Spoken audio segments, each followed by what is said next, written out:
We're back with you. As you recall, we had some weekly export sales numbers this morning. They were actually pretty good. If you missed them, here they are. On the corn, we had just under 1 million metric tons of corn sold last week at 979,400. Soybeans cleared 1 million. They were 1.22 million tons. And the wheat came in at 293,100 tons. That wheat number actually toward the lower end of expectations there. I want to welcome aboard Mr. Ted Seifried of Zaner Ag Hedge. And Ted, we also had some overnight export sales business reported by USDA. I believe that's 6 days in a row now of some soybean business, I believe. So what we had was another sale to China this morning. It was 132,000 tons. That seems to be a popular number lately. And then another 198,000 tons to unknown destinations. So, I mean, we're talking like 330,000 tons, pretty good sale this morning, and then a good weekly number. And yet we are struggling on the markets today. So let's look at our prices here, Ted. We have the supply and demand report a little over an hour away, and the corn getting weaker again. Now you have December down 4 3/4 at 554.5, within 2 ticks of our low of the day at this point. Now, with our quotes provided by bar chart, you have November soybeans currently down a dime at $13.30 per bushel. That's off of its overnight high by nearly a dime. And if you look at soy meal, you currently have September 30 cents higher at $354.20. Now, isn't that interesting? On the other hand, you look at the soybean oil trade, and we have September down 74 points at 61.48. Meanwhile, in the wheat market, now the wheat market has been performing stronger today. December Chicago, 2 1/4 higher at 741.5, and in Kansas City, you have December 3/4 cent higher now at 722 3/4. So it's kind of easing back a little bit, if you will. The December Minneapolis wheat now just 1 tick higher at $9 3/4 Overall, Ted, how would you rank the performance here in this grain market so far today? Yeah, I mean, you're absolutely right, Marlon. This is disappointing. I mean, we had better than expected export sales across the board. We are finally starting to see a little bit of that new crop demand coming in, and we really wanted to see that. And to your point, we've had sales for the last 6 days straight.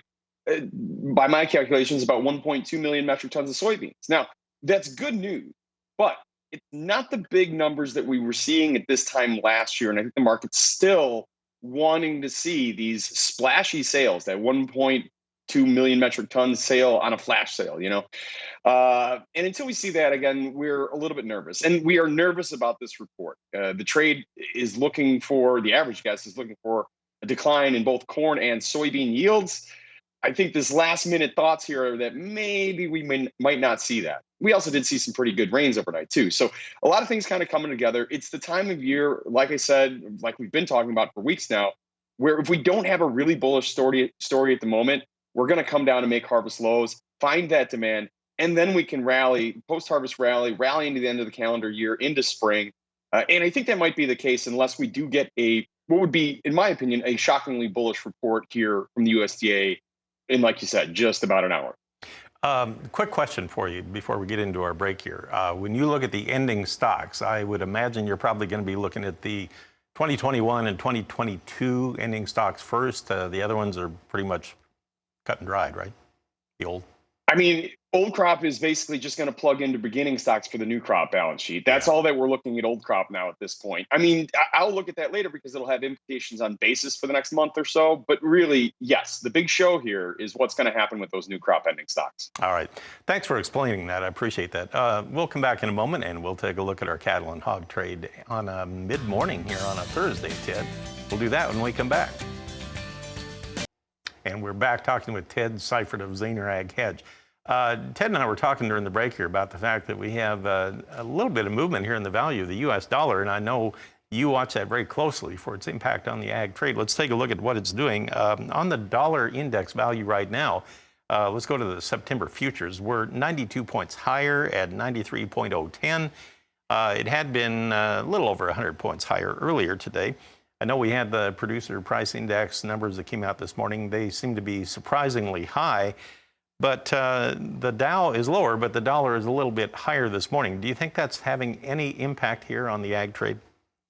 Yeah, I mean, it's certainly not a positive thing. Like, look at yesterday. We had the big reversal lower in the dollar, and then everybody was kind of thinking, oh, wow, the top's in. Now we're going to see it come down. And that followed up with a PPI number, which I think should be, I don't know, we should be putting pressure on the dollar here today, and we're not. So that's a little bit disappointing.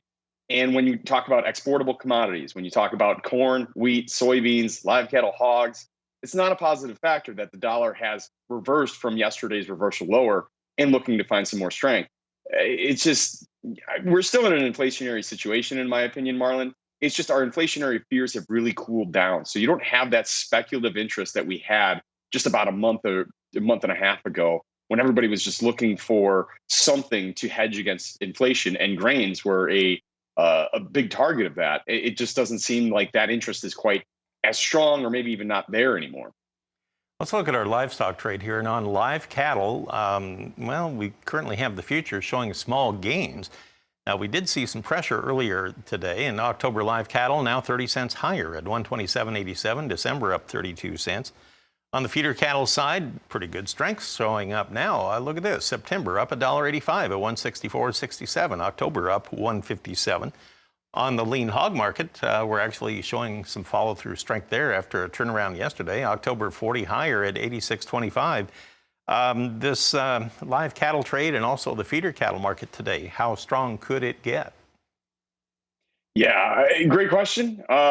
It just seems like another day and more of the same, right? I mean, we are really entrenched in this range. October live cattle basically trading 126 to 128, the really tight range. At some point, we'll break out. Which way? I'm not sure. Packers margins are really very good right now. Box beef prices have been strong for the last couple of weeks. I see upside potential on the cash side of things, but it's potential. Unless that potential is realized, I don't know if there's really any reason to go anywhere in the cattle market. And that's really been the theme almost since the beginning of the calendar year. So here we are trading sideways once again. And to your point, yes, hogs are higher, following up on that strength that we saw yesterday. That was very impressive strength that we saw yesterday, but we've been fading off of our highs. We need to close well in the hogs to say, hey, we've got a near-term low in here. Otherwise, we've got a big target down at 81 on the October hogs. Okay, well, thanks for pointing that out, Ted. Appreciate it. Ted Seifried of Zaner Ag Hedge, and Tammy, kind of a closely guarded secret. Ted will be doing some reports for us from the Pro Farmer Crop Tour across the Midwest next week, so we look forward to that too. Back to you.